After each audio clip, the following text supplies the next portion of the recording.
സകല മാധ്യമങ്ങളും കിടന്ന് ബഹളം കാണിക്കുന്നു. കെ സി വേണുഗോപാലാകുമോ, രമേശ് ചെന്നിത്തലയാകുമോ, വി ഡി സതീശനാകുമോ എന്നൊക്കെ വലിയ ബഹളമാണ്. ആളുകളും കിടന്ന് ബഹളം കാണിക്കുന്നു. അവരെ ഗ്രൂപ്പിലെ ആളുകളും ബഹളം കാണിക്കുന്നു. അവർക്ക് വേണ്ടി ഒരുപാട് പേര് ബോർഡ് വയ്ക്കുന്നു, ഫ്ലെക്സ്.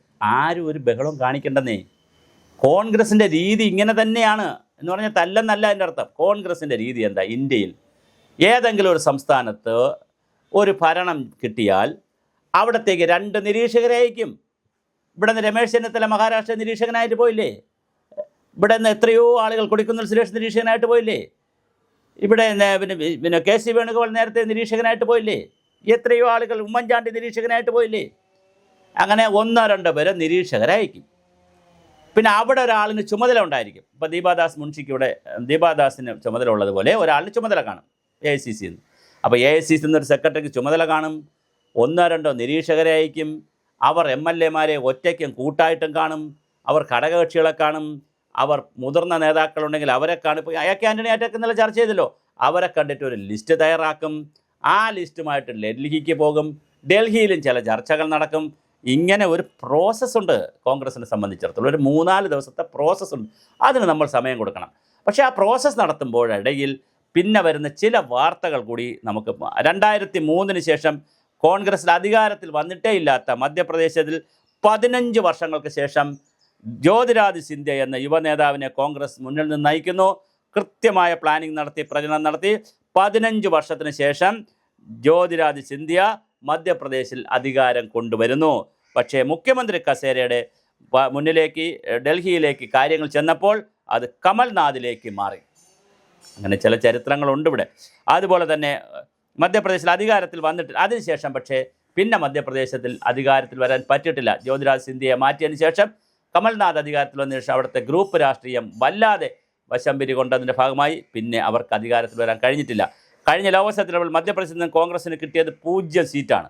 ഇത് കോൺഗ്രസ് അറിയണം. നമ്മളിപ്പോൾ ഗ്രൂപ്പും ബഹളമൊക്കെ ഉണ്ടെങ്കിലും അവരെ പ്രൊസീജിയറിന് സമയം കൊടുക്കാം നമുക്ക് എല്ലാവർക്കും. എന്നാലും പറയുന്നു, ഇന്ന് രാഹുൽ ഗാന്ധി പ്രധാനമന്ത്രിയെങ്കിലും ആകാനുള്ള എല്ലാ സാധ്യതയും ഉണ്ടായിരുന്ന ഒരു മണ്ഡലം, ഒരു സ്റ്റേറ്റ് തന്നെ ഇല്ലാതായി. രാജസ്ഥാനിൽ 2018 തെരഞ്ഞെടുപ്പ് നടക്കുമ്പോൾ സച്ചിൻ പൈലറ്റ് എന്ന യുവ നേതാവ് കാൽനട യാത്രയും സൈക്കിൾ റാലിയും പാർട്ടിയെ മുന്നിൽ നിന്ന് നയിച്ച് BJP നിന്ന് അധികാരം പിടിച്ചെടുത്തു സച്ചിൻ പൈലറ്റ്.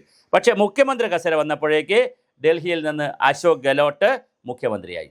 നോക്കൂ, അപ്പുറത്ത് കമൽനാഥായി, ഇപ്പുറത്ത് രാജസ്ഥാൻ അശോക് ഗെഹ്ലോട്ടായി. എന്താ സംഭവിക്കുന്നത്? പിന്നെ രാജസ്ഥാൻ ഭരിക്കുന്നത് BJP ആണ്. കാരണം ഇതൊരു വലിയ പ്രശ്നമുണ്ട്. ജനങ്ങളെ മുന്നിൽ ചില നേതാക്കളെ പ്രൊജക്റ്റ് ചെയ്ത്, ഇപ്പോൾ കേരളത്തിൽ 2 നേതാക്കളാണ് പ്രൊജക്റ്റ് ചെയ്ത് നിന്നത്. ഒന്ന് രമേശ് ചെന്നിത്തലയും 2 വി ഡി സതീശനും.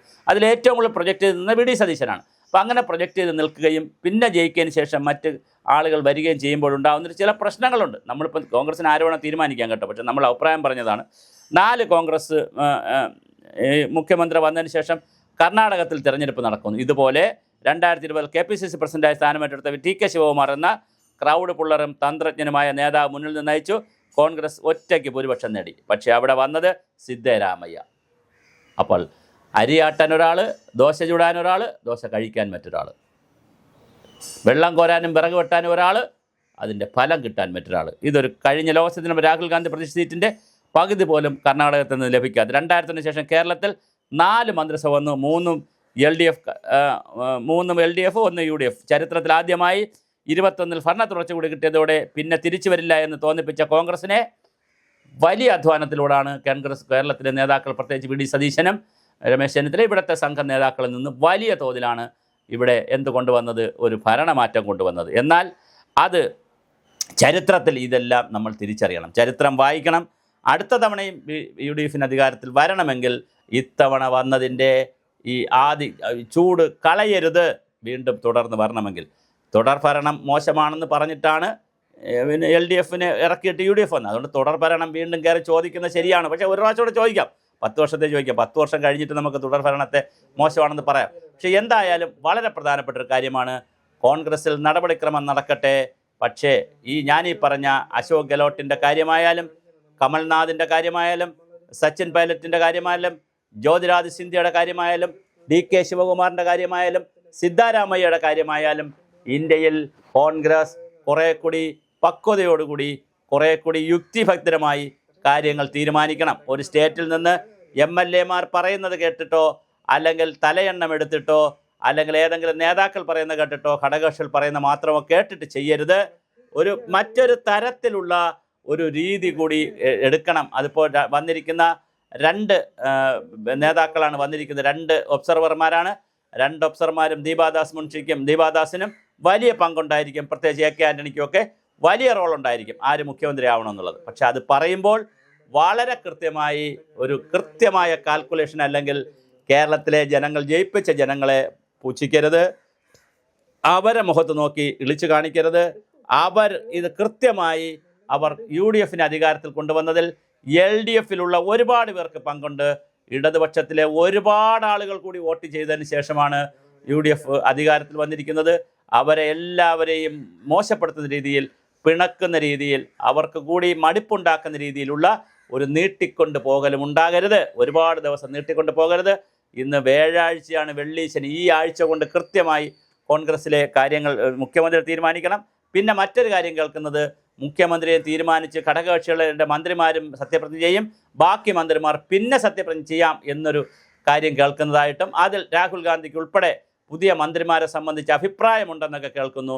അത് പറയുമ്പോഴും കേൾക്കുമ്പോഴും രാഹുൽ ഗാന്ധിക്ക് ഉൾപ്പെടെ അഭിപ്രായമുണ്ടെങ്കിലും ഞാൻ ഈ പറഞ്ഞ പോലെ വർഷങ്ങളായി നിന്ന് വെള്ളം കോരിയവരും അവർക്കും അവസരം കൊടുക്കണം, വിറക് വെട്ടിയവർക്ക് അവസരം കൊടുക്കണം, പുതിയ തലമുറയിൽപ്പെട്ടവർക്ക് അവസരം കൊടുക്കണം, വനിതകൾക്ക് അവസരം കൊടുക്കണം, സമുദായ സമവാക്യം എല്ലാം നോക്കണം. പക്ഷെ എല്ലാം നോക്കുമ്പോഴും അർഹതയുള്ളവർ ചാടിപ്പോകരുത്, ആരും കരയരുത്. പലരും കരച്ചിൽ, പലപ്പോഴും കോൺഗ്രസിൻ്റെ ഒരു പ്രശ്നം എണ്ണി എടുത്തു വരുമ്പോൾ ആരുടെയെങ്കിലും കണ്ണുനീരിന് വില വരും. അത് വരാതെ നോക്കാൻ കോൺഗ്രസ് എപ്പോഴും ശ്രമിക്കണം. അങ്ങനെ ഒരു ബാലൻസ്ഡ് ആയിട്ടുള്ള ഒരു ക്രൗഡ് പുള്ളർമാരായിട്ടുള്ള കുറേ ചുള്ളന്മാരായിട്ടുള്ള മന്ത്രിമാരെ, അത് വനിതയായാലും പുരുഷന്മാരായാലും ഒക്കെ വെച്ചാൽ മനോഹരമായി കോൺഗ്രസ്സിന് വീണ്ടും നന്നായി കൊണ്ടുപോകാം. അങ്ങനെ കൊണ്ടുപോകാനുള്ളൊരു ബാധ്യത ഇന്ന് കോൺഗ്രസ്സിനുണ്ട്. VD സതീശനൊക്കെ വലിയ ക്രൗഡ് പുള്ളറായിരുന്നു, ഒരുപാട് നിലപാട് കേരളത്തിൽ പറഞ്ഞ ആളാണ്. രമേശ് ചെന്നിത്തലയും മോശമല്ല, വളരെ സീനിയറായിട്ടുള്ള നേതാക്കൾ. അപ്പോൾ ആ 2 നേതാവിൻ്റെ ഇടയിൽ പലരും പറയുന്ന പോലെ മറ്റൊരു MP ഇവിടെ ഇറങ്ങണോ വേണ്ടേ എന്നുള്ളത് ചോദിക്കണം. MP നാഷണൽ ലെവലിൽ വലിയ ആളാണ്, വലിയ അപ്പോൾ കേരളത്തിൽ വിജയിപ്പിച്ചതിൻ്റെ മെച്ചം KC വേണുഗോപാൽ എടുക്കുകയാണെങ്കിൽ പിന്നെ തമിഴ്നാട്ടിൽ എന്ത് സംഭവിച്ചു, ബംഗാളിൽ എന്ത് സംഭവിച്ചു, പിന്നെ പുതുച്ചേരിയിൽ എന്ത് സംഭവിച്ചു, ആസാമിൽ എന്ത് സംഭവിച്ചു എന്ന് ചോദിക്കേണ്ടി വരും. അപ്പോൾ അതുകൊണ്ട് അങ്ങനെ ചോദിക്കുന്നത് ശരിയല്ല. അത് AICC ജനറൽ സെക്രട്ടറി അപ്പോൾ എല്ലായിടത്തും വിജയം ഉണ്ടായില്ലല്ലോ. അപ്പോൾ കേരളത്തിൽ മാത്രമാണല്ലോ അദ്ദേഹത്തിൻ്റെ സ്ട്രാറ്റജി വിജയിച്ചു എന്ന് പറയുന്നത്. അപ്പോൾ എന്തായാലും ഇവിടെ ചേരിതിരിഞ്ഞ് നിന്ന് നിങ്ങൾ ബഹളമുണ്ടാക്കരുത്. വളരെ പെട്ടെന്ന് തീരുമാനമുണ്ടാകട്ടെ, നടപടികൾ ശരിയാക്കി നടക്കട്ടെ. ആ നടപടിക്രമം നമുക്കറിയാം, അത് കണ്ടുപരിചയമുള്ള നടപടിക്രമമാണ്. പക്ഷെ അത് കണ്ടുപരിചയമുള്ള മലയാളിയും ഇന്ത്യയിലുള്ളവരും ജനങ്ങൾ കണ്ടുപരിചയമുള്ള ഒരു നടപടിക്രമത്തിനപ്പുറമുള്ള വലിച്ചു നീട്ടലും പിന്നെ ഈ ചക്കളത്തെ പോരാട്ടമൊക്കെ നടത്തിയാൽ VS അച്യുതാനന്ദന് വേണ്ടി ജനങ്ങൾ തെരുവിലിറങ്ങിയ നാട് കൂടിയാണിത്. അങ്ങനത്തെ തെരുവിലേക്കൊന്നും ഈ വിഷയത്തെ കൊണ്ടുപോകാതെ മനോഹരമായി കോൺഗ്രസ് ഇത് നടപ്പിലാക്കുമെന്ന് തന്നെയാണ് നമുക്ക് വിശ്വസിക്കാൻ കഴിയുന്നത്. അത് കാലത്തിൻ്റെ ആവശ്യമാണ്. നിങ്ങൾക്ക് 102 സീറ്റ് തന്ന ജനങ്ങളോടുള്ള ഒരു നീതി പുലർത്തലാണ്.